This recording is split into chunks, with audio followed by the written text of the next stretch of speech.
baada tu ya rais wa Marekani Donald Trump kutangaza kwamba rasmi amesitisha mashambulizi kuelekea Iran. Irani nayo sasa haijaweza kusubiri kuweza kujibu kile ambacho rais wa Marekani Donald Trump amekizungumza. Nayo Irani sasa imetangaza rasmi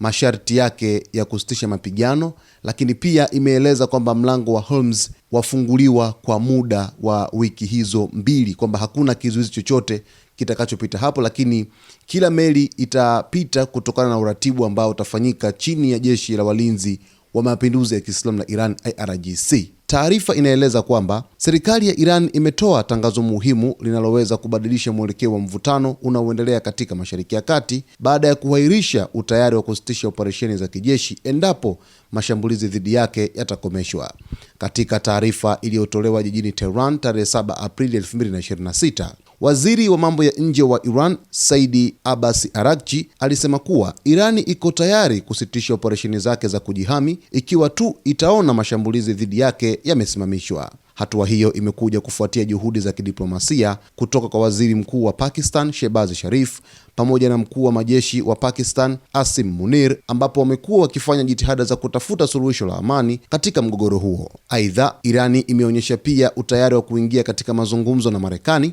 kufuatia pendekezo la Marekani lenye vipengele 15 pamoja na mapendekezo ya Iran yenye vipengele 10 ambayo sasa yanatajwa kuwa msingi wa mazungumzo ya amani. Katika hatua nyingine muhimu, Irani imetangaza kuwa itaruhusu usafiri salama kupitia Strait of Hormuz kwa kipindi cha wiki 2. Njia hiyo muhimu ya kimataifa kwa usafirishaji wa mafuta itakuwa wazi chini ya usimamizi wa vikosi vya kijeshi vya Iran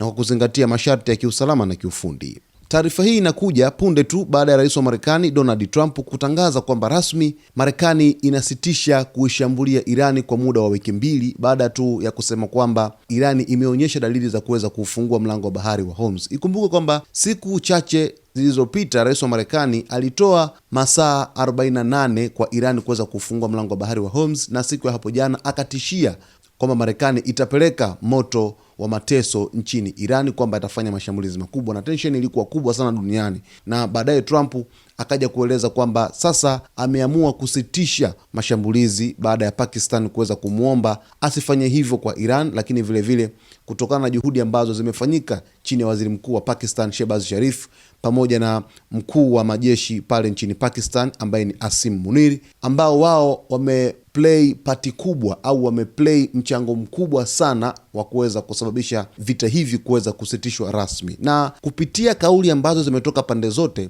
sina shaka, matumaini yangu ni kwamba kile ambacho kimezungumzwa hapa kitakwenda kufikiwa kwa asilimia zote 100, kwa sababu Trump yeye ameeleza wazi kwamba wiki 2 hizo ni kwamba Irani nayo imekubali kufungua mlango wa bahari wa Hormuz, na Irani yenyewe imethibitisha kupitia waziri wake wa mambo ya nje Mheshimiwa Abbas Araghchi kwamba sasa wanakwenda kufungua mlango wa bahari wa Hormuz, lakini tu itakuwa chini ya uratibu wa jeshi la walinzi wa mapinduzi ya Kiislamu la Iran IRGC. Basi mtazamaji wetu, kwa taarifa zaidi ni kuombe uendelee kuwa nasi leo hii hapa. Utaweza kujua yote yanayojiri katika anga za kimataifa kufuatia hatua kubwa ambazo zimepigwa katika vita hii, kwamba rasmi vita vimesitishwa kwa muda wa siku 12, lakini ni green light kwamba vita vinakwenda kuisha moja kwa moja rasmi.